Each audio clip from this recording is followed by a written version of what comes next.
Welcome to the Institute for Policy and Civic Engagement's Civic Engagement Talk. I'm Norma Ramos, and I'm the Director of Engagement and Partnerships. So I'm sitting here on behalf of our Director, Joe Horace, who is in Ohio. So welcome. I also would like to welcome Dr. Katsiaficas here as well. She is actually our Civic Engagement Research Awards recipient, so we are delighted to have her here and share her work. Dr. Katsiaficas is an assistant professor of educational psychology here at the University of Illinois, Chicago. Her current research focuses on exploring the social development of immigrant-origin youth with regards to the development of multiple identities in social and academic engagement. So we are very excited to have you here sharing your work with us. So welcome and welcome. Thank you.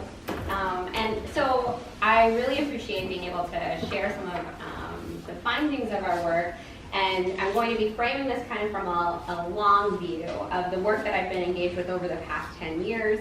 But I want to start out by saying that the Institute for Policy and Civic Engagement really made this work here in Chicago possible with our funding mechanism. So thank you for supporting work like this, and for all the students who have been a part of this work as well. So what I'll talk about today is understanding the civic engagement of immigrant origin college students in post-Trump United States. And this is something that needs to be brought into further focus. So I hope to illuminate today some of the origins of this work and then proceed into what's been happening most recently here in Chicago. To start off, I want to point out who we're actually talking about when we say immigrant origin students. They're really a growing population in the United States, currently about 20 million emerging adults. 1 in 4 16 to 25-year-olds, and that translates to 1 in 3 18 to 30-year-olds in the United States. Most often, immigrant origin students are entering community colleges as their first stop in post-secondary education. So thinking about settings that young people find themselves in, we know community colleges, but also four-year institutions are important settings for their development. When we think about immigration status, and particularly for undocumented students, we see that only 1 in 10 undocumented 16 to 24-year-olds are enrolled in college in the U.S.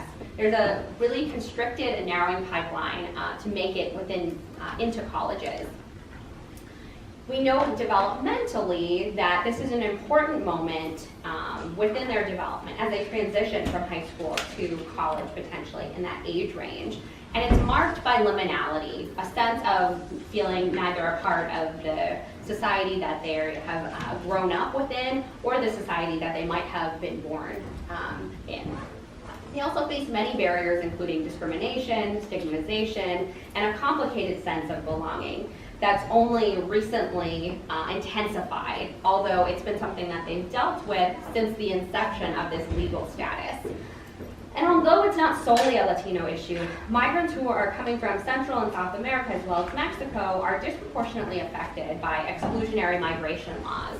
So we can think about how these settings are really shaping the development of these young people. So to chat with you today, I want to start by taking you a bit on my own research journey and describe how I came to understand these issues, but also lines of inquiry that have led to further questions. I'll start with a study about what messages young people are receiving about adulthood, how they contribute to society, and then end with a discussion about resistance during these contentious times. So thinking about cultural messages about adulthood, I started my work in New York City with community college students. And I asked a couple of critical questions here.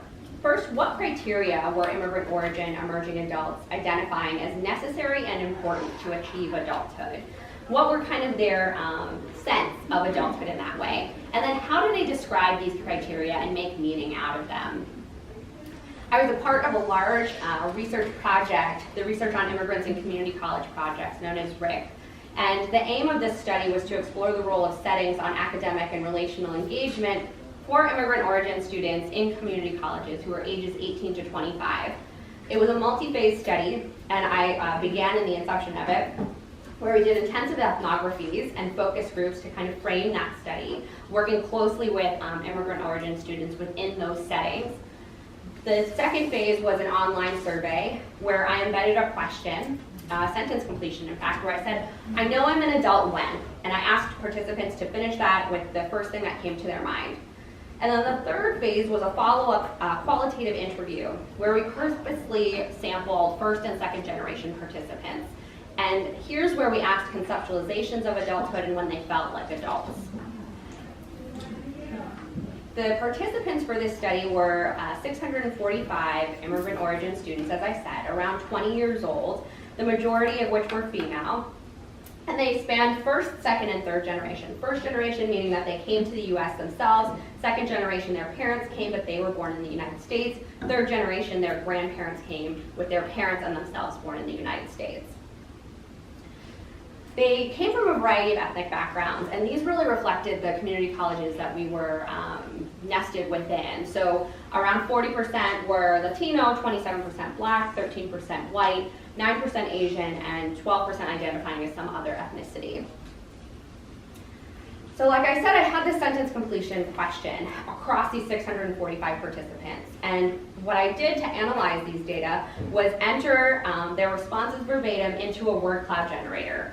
Word cloud generators provide larger words that are occurring more frequently. And this helps to visualize what their responses were to this question. So you know you're an adult when, and these were the responses. So responsibilities were really front and center. Not being responsible, not responsibility singular, but multiple responsibilities. And as I said, we then followed up with these qualitative interviews in asking young people to go into further depth about their experiences. And it came to the forefront that these were really social responsibilities that were critical to how they identified as adults. So asking them in these qualitative interviews, when does someone become an adult? It's when you can do whatever you can to help your family, whatever it is. That's kind of it. Another student said, I feel like you're an adult when you take responsibility for your own actions and you work towards bettering yourself and towards helping others around you. So an individual perspective, but always kind of bringing it back to this idea of the collective as well. And another student said, it's when you can carry yourself out as a person and like contribute to society. That's when you're really an adult. And these were in stark contrast to many theories of development during this time that suggested it's really about a self-focused period in life. And these young people were saying it's really about contributing to others, whether that's your family, whether that's your community, or society writ large. So I went on to ask more questions about engaging and contributing, particularly within communities. And this became the basis not only for my dissertation, but the work I did afterwards. Understanding this idea of contribution extends the idea of social responsibilities. And contribution involves the value of undertaking a role to contribute to social well-being in the form of contributions to both family and community. Community responsibilities have often been described also as civic engagement. And we see significant increases as immigrant youth emerge into adulthood. And we'll get into more how we're defining civic engagement, because it's often thought that immigrant youth are barred from any type of civic engagement if they don't have citizenship. And this isn't the case at all. We know that this type of contribution serves a number of critical functions for positive development, and that these social responsibilities are central to the ways that immigrant youth are describing and defining adulthood. So I asked deeper questions about how immigrant students were contributing to their communities and what roles those contributions were playing in their lives. I utilized data from that same study that I just described before, but had also been a part of a large national study of undocumented college students that represented students from 31 states who had come to the United States between 0 or a few months old, or even a few days old, to 16 years, and all of these students were 18 to 30 years old. The majority were coming from public colleges and community colleges, where as a minority, 9% were coming from private colleges or universities. And all of these students self-identified as being undocumented, documented, and were currently enrolled in college. So I'll utilize these two participant pools to help us understand some of these questions. In terms of contribution, we refined two measures that really extended work that had been done with the general population to specifically tailor it to immigrant origin students. a community responsibilities index, which asked young people, how had you mentored young people? How had you volunteered in a place of worship or community organization? Had you engaged in a cause that you cared about? And we found that 74% of the community college sample had done so. With the undocumented student sample, we found that 96% of that sample had done so. So in thinking about this, we saw that the overwhelming majority of these students were contributing to their communities regularly in terms of doing these activities. And when we look deeper at them specifically, these are this was overall. Had you participated in any sort of activity in the past month? When we broke it down by what activity they had engaged in, we saw very high numbers as well. So engaging in a cause that they cared about, translating for members of their community, mentoring young people, advocating on behalf of their community, community organizing, volunteering, attending a protest or demonstration, or providing child or elder care to community members.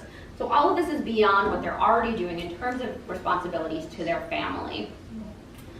But we wanted to further understand the qualitative aspects or the quality of these types of contribution.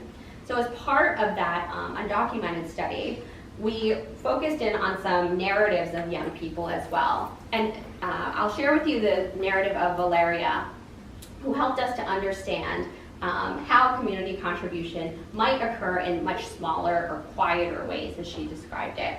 So Valeria arrived to the United States from Mexico when she was 1 year old, and she's now 23 at the time of this interview.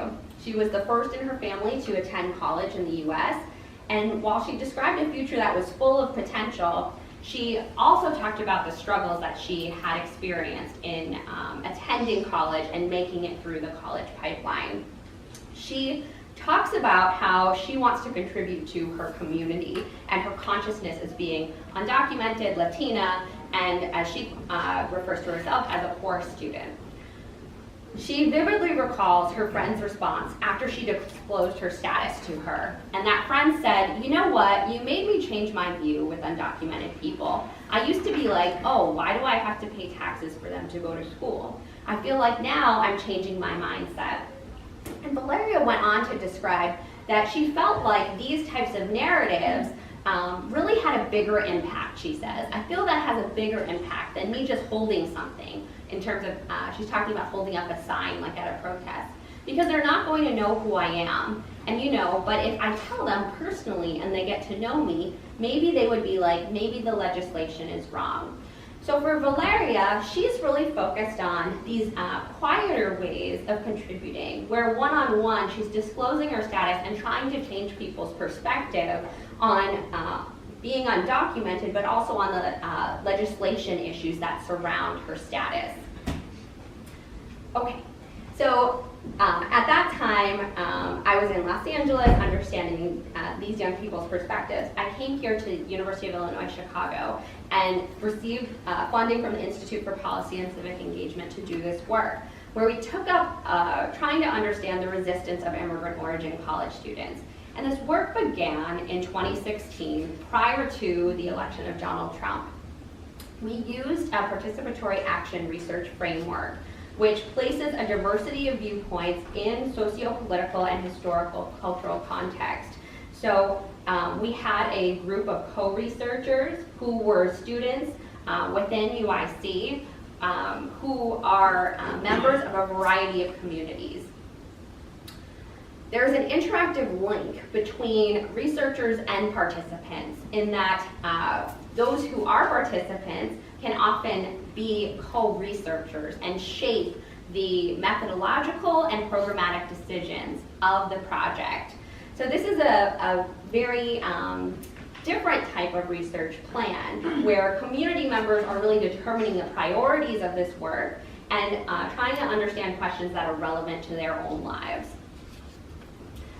We set out to use this PAR framework to develop a research project that was meaningful to immigrant origin students on campus here. And a team of undergraduate and graduate student researchers from various immigration backgrounds and documentation statuses designed a qualitative focus group interview and collected data collaboratively. And the goals were not only to collect this data and analyze it, but to make change and take action. That's the action action part of this research framework. So we did this in two ways. We created policy recommendations for the campus community. We also put on a campus community event with artistic and scientific interpretations of the data. And I'll pass around two of the booklets that present those scientific and artistic representations of the data. So you can all take a look at them as we talk through this more. But two of the guiding questions were, how are immigrant origin students engaged with their communities during the socio-political moment? And how do they conceptualize and enact resistance? While we've gone on to collect more data than this, the data I'll share with you today are from the focus group with 43 participants. Again, young people were around 20 years of age, but the majority, nearly 80%, were female. We had first and second generation immigrants represented, and the ethnicity is not totally representative of immigrant students within UIC, but does try to attend to some of the major ethnic groups that we see within our campus. So since this was a collaborative project, I'd like to share with you a short film that the student co-researchers made to highlight some of the findings from this study. And I'll share this with you so they can describe the findings with their own words.